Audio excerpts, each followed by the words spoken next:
My brother Kevin, not his real name, I'm trying to keep some anonymity, has always been outdoorsy.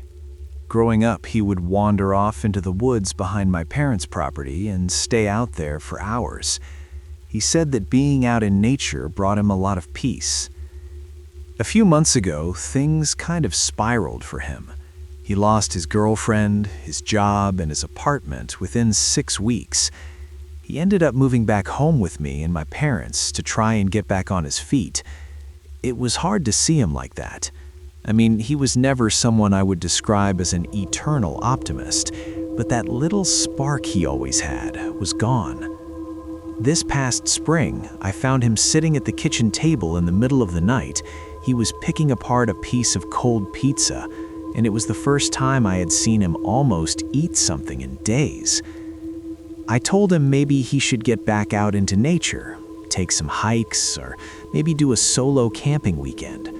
I said that I had noticed he had seemed down lately, and maybe being out in the world could help me get back to himself. In the moment, I wasn't sure if he was really hearing me, but he took a bite of pizza, squeezed my hand, said he loved me, and went back to his bedroom. The next morning, he announced to my parents he was going to hike the Appalachian Trail. My mom was hesitant, but Kevin told her that he knew enough about himself to know that sitting at home in his room was causing more stress than if he could go out and just be in the place that made him feel most at ease. My dad just said that as long as Kev checked in every few days or so, he didn't see a problem with it. My dad pointed out that it wasn't like Kevin didn't have the experience. He was a Boy Scout turned Eagle Scout turned camping enthusiast. People do that hike all the time, Kathleen. If it were dangerous, no one would be bragging about it. I remember him saying those words exactly. I don't know why they stuck in my head the way they did, but maybe it was the way Kevin seemed to brighten up a little bit after my dad gave his blessing in a sort of roundabout way. The next 2 weeks were spent helping my brother pack what he would need, registering his hike and buying a plane ticket to Georgia, where he would start his trip. The night he left, our mom was a mess. She kept fussing over him as if he wasn't a full-grown man. She kept asking him if he had everything he needed, and he just kept assuring her he did, and would check in with us once he got to the trailhead. Looking back now, he seemed genuinely excited. If I had known what would happen, I would never let him leave. My brother called like he said he would, just as he was beginning his trip. He even sent a photo in our family group chat that showed him up against a backdrop of purple-blue mountains and lush greenery. He had a thumbs up and his signature slightly off-center smirk. He wrote, "Finally made it. Love you guys. Talk when I get better reception." Over the next few days, Kevin would send a photo or video, usually of his surroundings, but occasionally he would send a selfie with the caption, "Proof of life." But as the days wore on, we stopped getting updates as frequently. What was a text at least once a day became a text once every 3 or 4 days. My dad blamed it on spotty cell reception, which made sense, and it wasn't as if the messages stopped altogether. And from what I could piece together from his photos and short text bursts, he was making good time. It was around a month and a half into his trip when we realized it had been almost 2 weeks without any communication from Kevin. We called the authorities. We gave them all the information that we had, but based on what we knew, it was hard to say he was even missing. As far as the police were concerned, he had gone off-grid with the intent of going off-grid. Sending out search and rescue would cost thousands of dollars, and it could be a waste of resources, especially if there was someone else who needed it. They said they would put a notice out to the Ridge Runners, and if they saw Kevin, they were told to tell him to contact us. My mom was furious, but I couldn't necessarily blame the cops for their response. We had no evidence to support that Kev was anything but content out in the wilderness. A few days later, a text came through, just a photo of sunset, in the words, "Everything is okay here. That began the new normal of communication with my brother. There would be long stretches of time where we would hear nothing, just long enough for my mother to start panicking, and then we would get a blurry photo and a generic caption like, "Look what I saw today," or "Wish you were here." One night, while going through the photos he had sent, I realized in the background of every shot from before we had called the police was a black smudge. It was too blurry to properly make it out, and it didn't seem to be an animal or something caught moving in the camera lens.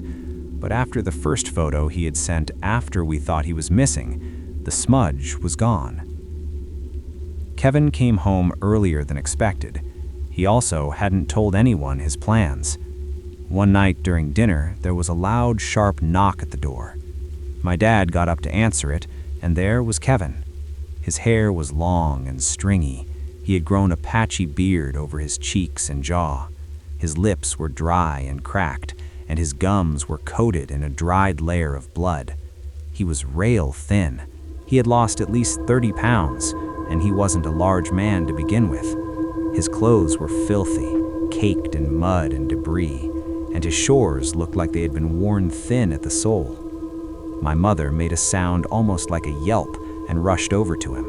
The smell coming off him made me gag.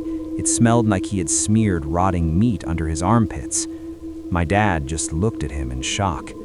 When he finally spoke, his voice was dry and raspy, as if he hadn't used it in weeks. "Mom."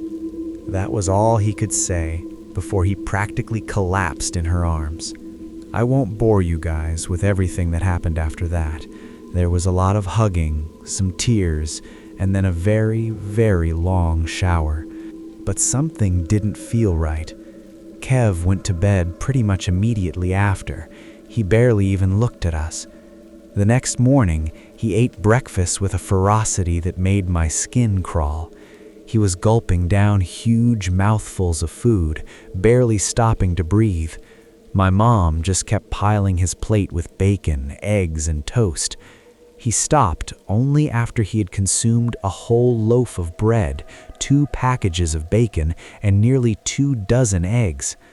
I tried to ask him about the trip, tried to get him to say anything at all, really, but all I got were grunts and uh-huhs before he lumbered back off to his bedroom. The next few days were more of the same. Kev eating an insane amount of food, sleeping for hours, and then mumbling his way through conversations. It took about a week for him to start communicating like a human being again, but even then it was stilted, awkward, unnatural. He's been home for almost a month now, and something isn't right. His voice, it changed somehow. It's still his voice, but it's like there's a second voice buried underneath it, like someone is trying to harmonize while he speaks. He lumbers around the house like his knees are locked in place, but he refuses to go to the doctors. The worst part is the smell. It still won't go away. No matter how often or how long he showers, he still reeks like death. I could have maybe ignored all of this, maybe blame it on being isolated in the woods for weeks. But after what happened tonight, I couldn't sleep. That feeling of fear in my stomach I felt ever since he's been back hasn't gone away, and honestly, it keeps me up most nights. I was trying to will myself to sleep when I heard the back door creak open. I crept out of my bedroom and down the hall. From my viewpoint, I could see into the kitchen, through the window, into the backyard. I saw my brother, perched on his hands and knees. He was twitching wildly, like every muscle in his neck and head were spasming. He widened his stance and thrashed his head towards the ground and out of my line of sight. I was worried that maybe he was having some kind of seizure, so I ran out to check on him, and that was when I saw it. His head was buried deep into the carcass of one of our neighbor's cats. He was chomping down on its tiny body, blood oozing out between the gaps in his teeth. The thing had clearly been dead for at least a day or so. its body bloated, and its eyes were dull and hazy.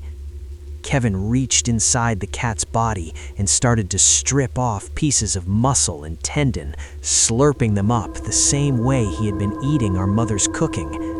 Pressing his thumb into the thing's skull, he popped out one of its eyes and tossed it back like a grape. I ran. I ran back into the house and locked the door behind me. I was about to run back to my bedroom when that smell hit me. That horrible death stench that had been wafting around my brother. I opened the door to his room and inched a few feet inside. Wrapped in his bedding were the decaying bodies of 20 or so animals. Rabbits, mice, squirrels.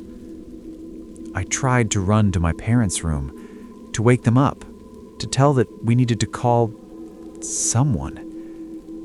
As I turned around, I saw Kevin in the kitchen window, his body drenched in blood. He was eyeing me through the glass, his head tilted at an angle that shouldn't be possible. The vertebrae in his neck strained underneath his skin. He lunged at the window, and I screamed. My parents woke up then. They found me in the hallway, sobbing, sweating, shaking with fear. I told them what I saw, and my dad rushed outside to try and, well, I don't know exactly what he was trying to do, but it didn't matter. My brother was gone.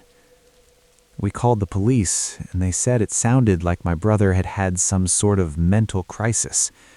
Maybe he had picked up some kind of parasite in the woods that was impacting his brain chemistry. I know they're wrong, though. Whatever that thing is, it is not my brother. My brother left for the Appalachian Trail and never came back. I think whatever that black smudge was in those photos was something that hunted him, and I think it was successful. Whatever that thing was killed my brother, and somehow his body came home. My brother disappeared, but I am terrified he will come back.